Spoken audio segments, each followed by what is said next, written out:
बड़ा गुगली बाल है ये। क्रिकेट ऑलमोस्ट सबको अच्छा लगता होगा इसमें। गुगली बाल किसे कहते हैं? स्पिनर डालते हैं गुगली बाल, ये तो जवाब बिल्कुल सही है। गुगली बाल किसे कहते हैं? सबको पता है भाई, दिखे कुछ और लेकिन हो कुछ और, बैट्समैन उसमें जो है धोखा खा जाता है। तो सवाल को जरा देखते हैं। कहा गया two forces F1 equal to 3 newton and F2 equal to 4 newton. दो फोर्स है बेटा, एक फोर्स को F1 इक्वल टू दिया हुआ है कितना, 3 न्यूटन, और F2 इक्वल टू दिया हुआ है 4 न्यूटन, ऐसे स्मॉल f से डिनोट किया गया। Are acting on a particle along x equal to 0 and y equal to 0 lines respectively।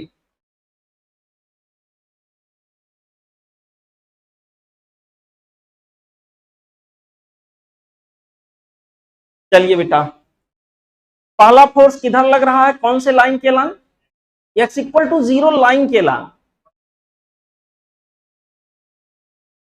x equal to 0 line किसे कहेंगे, x इक्वल टू 0 लाइन किसे कहेंगे बेटा? एक सेकेंड, यहां x की वैल्यू कितनी है, यहां पे क्या होगा, यहां पे y एक्सिस पे कहीं भी पेन रख दूं x की value, x equal to 0 line का मतलब हुआ बेटा y एक्सिस। समझ में आया? अब सुनिए, यहां पर ध्यान से सुनो बेटा, अगर आपको कुछ नहीं आता है तो आपको बहुत कुछ आएगा, आपको थोड़ा बहुत आता है तो आपका ज्ञान और बढ़ जाएगा, आपको बहुत कुछ आता है तो आपका ज्ञान, जो बहुत कुछ आता था, जो थोड़ा उसमें उथल पुथल था, मिसकॉन्सेप्ट था, वो बिल्कुल स्मूथ हो जाएगा, उसमें जो कंफ्यूजन है एकदम से गायब हो जाएगा। इसलिए ध्यान से समझो, किसी चीज को छोटा या बड़ा मत समझो। सवाल छोटा ही सवाल एग्जाम में गलत करते हो। यहां पर बच्चों बताओ, ये वाला पॉइंट पर y की वैल्यू यहां y इक्वल टू, अगर मैं y इक्वल टू 0 लाइन बोलूं तो मैं कौन से एक्सिस की बात कर रहा हूं? समझ में आया बेटा?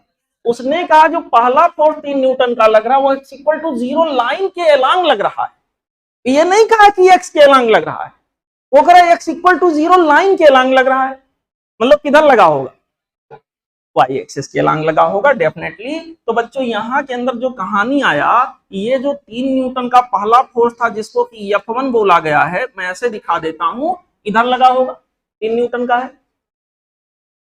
दूसरा y इक्वल टू 0 लाइन में लगा है, y इक्वल टू 0 लाइन का मतलब एलांग, कुछ नहीं बोला तो पॉजिटिव x मानेंगे।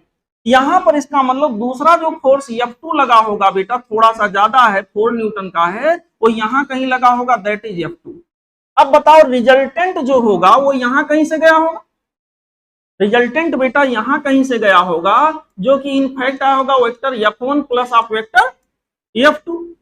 अगर आई जे और के टर्म में इस रिजल्टेंट को हमें दिखाना हो तो मैं क्या दिखाऊंगा, vector F equal to F1 को लिखूंगा समथिंग इंटू जे कैप, समथिंग में कितना, समथिंग 3 इंटू जे कैप, प्लस यहां के अंदर बच्चों इसको लिखूंगा समथिंग इंटू आई कैप, समथिंग मतलब 4 इंटू आई कैप। इसको सीधा करना चाहो तो 4 आई कैप प्लस 3, ऑप्शन खोजिए, 4 आई कैप प्लस 3 जे कैप।